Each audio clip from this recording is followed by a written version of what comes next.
Hello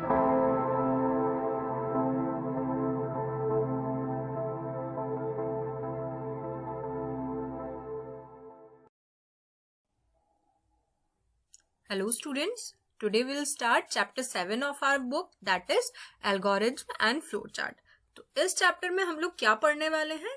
Algorithm, flowcharts, rules of drawing flowcharts, decision making, looping and examples of flowchart and algorithm. तो चलिए देखते हैं क्या होता है algorithm and flowcharts.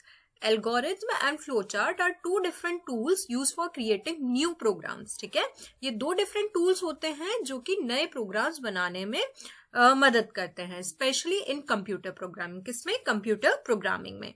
अब क्या डिफरेंस होता है एल्गोरिथम एंड फ्लो चार्ट में? An algorithm is a step by step analysis of the process, while a flow chart explains the steps of a program in a graphical way. यानी algorithm में हम एक एक step लिखते हैं, ठीक है, और एक अंडरस्टैंडेबल लैंग्वेज में लिखते हैं. और फ्लो चार्ट में क्या करते हैं, हम उन्हीं स्टेप्स को एक ग्राफिकल वे में जो है रिप्रेजेंट कर देते हैं. इन्हीं दोनों को हम आगे डिटेल्स में देखते हैं. तो सबसे पहला देखेंगे algorithm. To write a logical step by step method to solve the problem is called algorithm. ठीक है, logical step by step method एक प्रॉब्लम सॉल्व करने के लिए क्या बोला जाता है? इसे algorithm. In other words, an algorithm is a procedure for solving problems. एक प्रॉपर प्रोसीजर किसी भी प्रॉब्लम को सॉल्व करने के लिए क्या कहलाता है? एल्गोरिथम. तो एल्गोरिथम जो होना चाहिए एक सिंपल लैंग्वेज में होना चाहिए. ठीक है, एक ऐसी लैंग्वेज जिसको हर कोई समझ सके. ठीक है, नेक्स्ट आता है फ्लो चार्ट पे. फ्लो चार्ट क्या होता है? A flow chart is the graphical or pictorial representation of an algorithm. यानी एल्गोरिथम में जो स्टेप्स हम लिख रहे हैं उन्हीं को हम ग्राफिकल और पिक्टोरियल फॉर्म में जो है रिप्रेजेंट करते हैं किसी भी फ्लो चार्ट में टू सॉल्व अ पर्टिकुलर. ठीक है, अब फ्लो चार्ट क्या क्या यूज करता है? सिंबल्स यूज करता है, शेप्स, एरोज. ठीक है, ये सारी चीजें जो रहती है ये यूज की जाती हैं फ्लो चार्ट में. ठीक है, मेन पर्पस क्या होता है फ्लो चार्ट का? टू एनालाइज डिफरेंट प्रोसेसेस, अलग अलग प्रोसेस को एनालाइज करना. ठीक है, अब देखते हैं डिफरेंट टाइप्स ऑफ शेप्स क्या क्या है किसी भी फ्लो चार्ट में. ठीक है, पहला देखेंगे ये ओवल शेप देख रहे हैं आप लोग. ठीक है, इसको लर्न करना बहुत इंपॉर्टेंट है, ये सारे शेप्स को कि कौन सा शेप किस लिए यूज किया जाता है. पहले देख रहे हैं ये ओवल शेप. ये जो ओवल शेप रहता है ये स्टार्ट और एंड के लिए यूज किया जाता है. जब भी हम फ्लो चार्ट बनाएंगे तो ये ओवल शेप को हम किस लिए यूज करेंगे? स्टार्ट के लिए और एंड के लिए. ठीक है, and Oval represents a start और एंड पॉइंट. नेक्स्ट है एरोज. एरोज को हम क्यों यूज करते हैं? ताकि ये कनेक्टर का काम करते हैं. ठीक है, A line is a connector that shows relationship between the representative shapes. ताकि जो shapes है उनमें हम relationships बता सके और उसे समझ सके. ठीक है, नेक्स्ट क्या है? पैरेललोग्राम दिया हुआ है.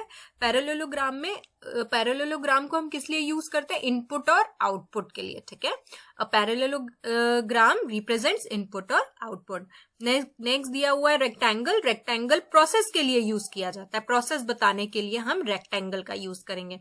नेक्स्ट है डिसीजन. अगर कोई भी डिसीजन है तो उसको हम इस डायमंड से इंडिकेट करेंगे. ठीक है, तो ओवल स्टार्ट और एंड के लिए, एरोज कनेक्टिविटी बताने के लिए, पैरेललोग्राम इनपुट एंड आउटपुट के लिए, रेक्टेंगल प्रोसेस के लिए एंड डायमंड शेप जो है वो किसी भी डिसीजन के लिए यूज किया जाएगा. ठीक है, नेक्स्ट आ जाएंगे rules of drawing flow chart. तो कोई भी फ्लो चार्ट बनाने के लिए उसके एक सर्टेन रूल्स होते हैं जो कि हम लोग देखते हैं. ठीक है, तो देखते हैं क्या क्या रूल्स हैं. सबसे पहला देखें, all boxes of flowcharts are connected with arrows to show the logical connection between them. ठीक है, तो जितने भी बॉक्सेस रहते हैं फ्लोचार्ट्स के वो एरोज से कनेक्ट किए जाते हैं ताकि उनमें एक लॉजिकल कनेक्शन बताया जा सके. नेक्स्ट है flowcharts will flow from top to bottom. तो फ्लोचार्ट जो रहेगा हमेशा टॉप से बॉटम जाएगा. Okay, this is second rule, top से बॉटम. नेक्स्ट है all flowchart start with a start box and end with a terminal box. ठीक है, ये याद रखेंगे, start box and terminal box. Start होगा और एंड भी करेंगे. ठीक है, किस शेप से? ओवल शेप से. नेक्स्ट टॉपिक क्या दिया हुआ है? Decision making. ठीक है, sometimes while solving a problem we meet certain conditions for further process.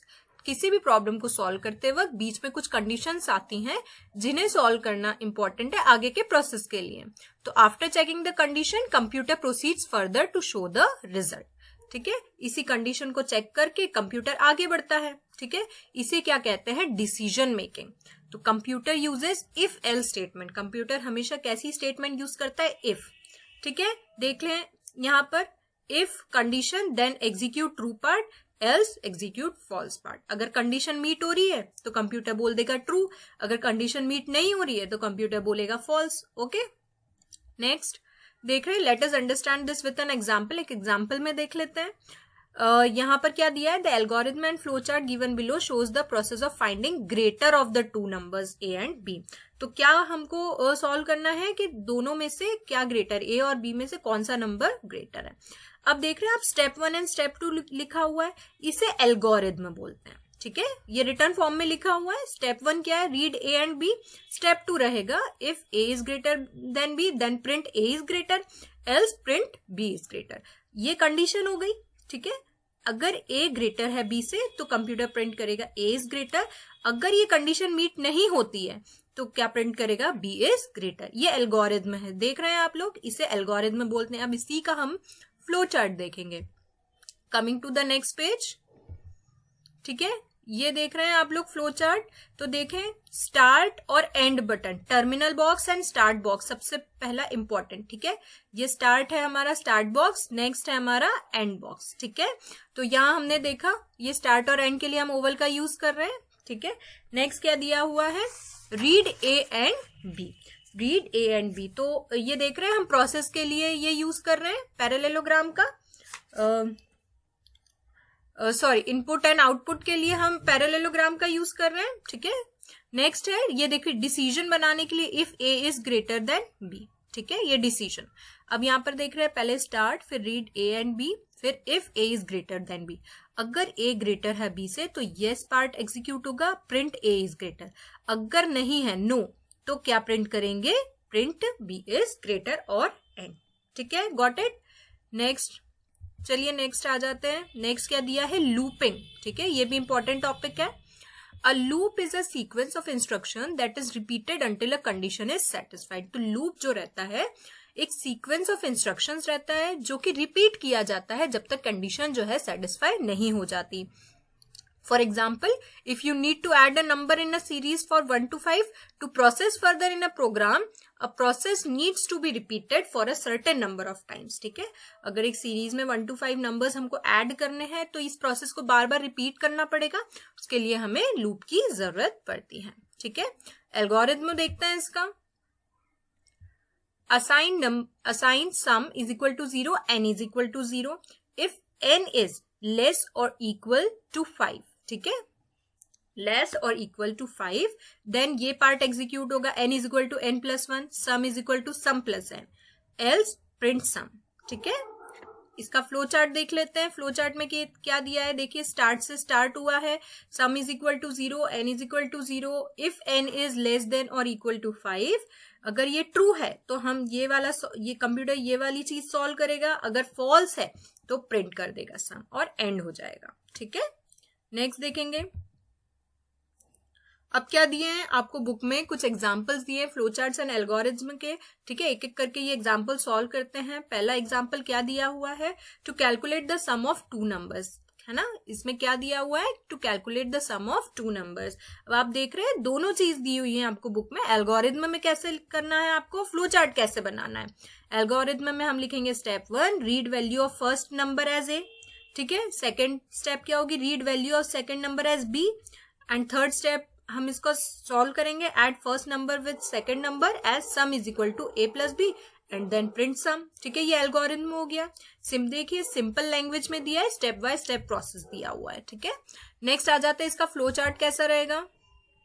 देखो, स्टार्ट और एंड कॉमन रहेगा हमेशा, start box and terminal box. फिर क्या करेंगे, रीड ए और बी। ठीक है, ये इनपुट और आउटपुट देने के लिए पैरेललोग्राम का यूज कर रहे हैं हम लोग। ठीक है, इनपुट है रीड ए और बी, ये इनपुट हो गया है ना, ये तो हम दे रहे हैं इनपुट। नेक्स्ट क्या है, sum is equal to A plus B. तो रेक्टेंगल का यूज कब करते हैं, कोई भी प्रोसेस बताने के लिए। ये प्रोसेस हो रही है यहाँ पे, sum is equal to A plus B, और वापस क्या लिख रहे हैं, प्रिंट सम। तो ये पैरेललोग्राम का यूज कर रहे हैं। ये देखिए स्टार्ट बॉक्स, पैरेललोग्राम ये वाला दिया है, ये इनपुट दे रहे हैं, ये प्रोसेस हो रहा है, और यहाँ पर ये आउटपुट आ रहा है और हमारा लास्ट में एंड। ठीक है, समझ आया फ्लो चार्ट। नेक्स्ट देखेंगे, नेक्स्ट क्वेश्चन क्या दिया हुआ है। एग्जाम्पल 2 दिया है, convert temperature from Fahrenheit to Celsius. ठीक है, फ़ारेनहाइट से हमको सेल्सियस में कन्वर्ट करना है। एल्गोरिथम में हम क्या करेंगे, read temperature in Fahrenheit as F and calculate temperature with formula. Formula लिख दिया, C is equal to 5/9 into F minus 32 और प्रिंट कर देंगे सम। ये एल्गोरिथम हो गया स्टेप 1, 2 एंड 3। इसका फ्लो चार्ट क्या होगा, सबसे पहले स्टार्ट से हम स्टार्ट कर रहे हैं, फिर रीड F, ठीक है, ये इनपुट हो गया। फिर क्या हो रहा है, ये प्रोसेस हो रहा है, C is equal to F 5/9 into F minus 32। ठीक है, यहाँ पे प्रोसेस होगा और यहाँ पे प्रिंट होगा। ठीक है, प्रिंट सेल्सियस, प्रिंट C और एंड। समझ आ रहा है। ठीक है, नेक्स्ट आ जाते हैं थर्ड एग्जाम्पल पे, calculate the simple interest of a bank deposit. इसमें हमको सिंपल इंटरेस्ट कैलकुलेट करना है। एल्गोरिथम में क्या होगा, step 1 read principal as P, है ना। सेकेंड स्टेप होगा read rate as R। Third step होगा रीड ईयर्स एज T। ठीक है, ये तीनों हो गया, तीनों इनपुट हो गया। Now calculate the interest with formula. Interest is equal to P into R into T upon 100। ये फॉर्मूला हो गया, ये हमारा प्रोसेस होगा। ठीक है, और प्रिंट इंटरेस्ट। ठीक है, ये आउटपुट आएगा। इसी को हम फ्लो चार्ट में कैसे लिख रहे हैं, start read P, read R, read T। ठीक है, एंड नेक्स्ट यहाँ पे ये प्रोसेस हो रहा है कंपाउंड इंटरेस्ट वाला। ठीक है, P into R into T upon 100 और यहाँ पे प्रिंट कर रहे हैं इंटरेस्ट। ठीक है, ये तीनों इनपुट थे तो पैरेललोग्राम में है, ये प्रोसेस है इसलिए रेक्टेंगल में है, और ये आउटपुट है इसीलिए ये फिर पैरेललोग्राम में है। और स्टार्ट और टर्मिनल बॉक्स जो रहेगा एज इट इज सेम रहेगा हर फ्लो चार्ट में। ठीक है, नेक्स्ट क्वेश्चन पे आ जाते हैं, determine and output whether number n is even और ऑड। तो नंबर n बताना है इवन है कि ऑड है। ठीक है, अब यहाँ पर read number as n, set remainder as n mod 2. If remainder is equal to 0, then number n is even, else n is odd. ठीक है, and print output. नेक्स्ट इसी को हम फ्लो चार्ट में देख लेते हैं। ये एल्गोरिथम में था स्टेप वाइज। स्टार्ट से स्टार्ट कर रहे हैं, इनपुट ले रहे हैं, रीड n, ठीक है, remainder is equal to n and mod is equal to 2। अब यहाँ पर जो है कंप्यूटर का डिसीजन मेकिंग आ रहा है। ठीक है, रिमाइंडर इज इक्वल टू 0, अगर yes है तो answer is even and no है तो आंसर इज ऑड। ठीक है, यहाँ डिसीजन हो गया और आउटपुट आंसर। ठीक है, yes के लिए अगर yes है तो आंसर इवन रहेगा, अगर नो है तो आंसर ऑड रहेगा और एंड। ठीक है, नेक्स्ट देखेंगे एग्जाम्पल 5 क्या दिया हुआ है, determine whether a temperature is below और अबव द फ्रीजिंग पॉइंट। तो यहाँ पर भी देखे हमको क्या निकालना है कि टेम्परेचर जो है बिलो या अबव है फ्रीजिंग पॉइंट के। ठीक है, डिसीजन मेकिंग वाला आ रहा है ये। अब देखेंगे स्टेप 1 क्या लिखेंगे, रीड टेम्परेचर। स्टेप 2 लिखेंगे if temperature is less than 32 then print below freezing point, else print above freezing point. ठीक है, टेम्परेचर अगर 32 से कम है तो बिलो फ्रीजिंग पॉइंट प्रिंट करेंगे, नहीं तो अबव फ्रीजिंग पॉइंट प्रिंट करेंगे। फ्लो चार्ट देखेंगे हम लोग। तो फ्लो चार्ट कैसे स्टार्ट होगा, स्टार्ट बटन से और एंड होगा हमारे टर्मिनल बॉक्स से। यहाँ देख रहे हैं हम रीड करेंगे टेम्परेचर और डिसीजन मेकिंग में क्या है, टेम्परेचर इज लेस देन 32। ठीक है, if it is less than 32 then we will print yes and print below freezing point. If it is more then it will be no and print above freezing point and it will end. ठीक है, next आ जाएंगे हम, determine whether a student passed the exam और not. ठीक है, अब यहाँ पे देखेंगे कि स्टूडेंट ने एग्जाम पास किया है कि नहीं। तो input grades of 4 courses, 4 courses के हम ग्रेड जो है वो इनपुट करेंगे, M1, M2, M3 and M4। Calculate the average grade with formula, grade is equal to M1 plus M2 plus M3 plus M4 upon 4।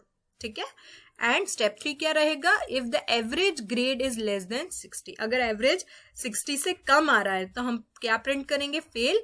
अगर नहीं आ रहा है, 60 से ज्यादा आ रहा है तो क्या प्रिंट रहेगा, पास। ठीक है, फ्लो चार्ट देखते हैं इसका। फ्लो चार्ट कैसे कर रहे हैं, स्टार्ट कर रहे हैं, इनपुट दे रहे हैं M1, M2, M3, M4। ठीक है, फिर ये प्रोसेस होगा, ग्रेड कैसे निकाली जाएगी, M1 plus M2 plus M3 plus M4 upon 4। फिर यहाँ पे डिसीजन बनाएंगे। ठीक है, if grade is less than 60। ठीक है, अगर लेस देन 60 है तो यस है, तो क्या प्रिंट होगा, फेल। एंड अगर इट इज मोर देन 60, अगर ये कंडीशन सेटिस्फाई नहीं हो रही है तो क्या होगा, पास। ठीक है, और ये फ्लो चार्ट जो है यहाँ पर एंड हो जाएगा। ठीक है, तो आप लोगों को अच्छे से समझ आया कि एल्गोरिथम और फ्लो चार्ट में क्या डिफरेंस है। ठीक है, एल्गोरिथम में हम स्टेप बाय स्टेप करते हैं, लिखते हैं इन एन इजी लैंग्वेज, और फ्लो चार्ट में हम थ्रू शेप्स वही चीज बता सकते हैं। ठीक है, in a graphical way. Quick review देख लेते हैं पूरे चैप्टर का। Algorithm and flow charts are two different tools used for creating new programs. Algorithm और फ्लो चार्ट क्या है, टू डिफरेंट टूल्स हैं जो कि नए प्रोग्राम्स बनाने के लिए यूज किए जाते हैं। Algorithm are a set of sequential step to solve any problem. तो एल्गोरिथम में क्या होते हैं, एक सीक्वेंशियल स्टेप्स होते हैं किसी भी प्रॉब्लम को सॉल्व करने के लिए। The pictorial representation of an algorithm to solve a particular problem is called flow chart. यानी किसी भी एल्गोरिथम को सॉल्व करने के लिए एक पिक्टोरियल रिप्रेजेंटेशन जो बनाया जाता है उसे हम क्या बोलते हैं, flow chart. The process in a flow chart can be express through boxes and arrows. ठीक है, प्रोसेस जो रहेगा फ्लो चार्ट में वो किससे हम एक्सप्रेस करेंगे, बॉक्सेस से और एरोस से। Flow charts will flow from top to bottom. ठीक है, ये याद रखेंगे, फ्लो चार्ट हमेशा टॉप से बॉटम जाएगा, स्टार्ट से एंड। कंप्यूटर कौन सी स्टेटमेंट यूज करता है डिसीजन मेकिंग के लिए, इफ और else. And what is looping? Looping is a sequence of instructions that is repeated until a condition is satisfied. तो यहाँ आप लोगों का चैप्टर एंड होता है। Hope you all might have understood it well. ठीक है, इसकी एक्सरसाइजेस पीडीएफ फॉर्म में आप लोगों को अवेलेबल करवा दी जाएगी। And that's all for today. Thank you and have a nice day.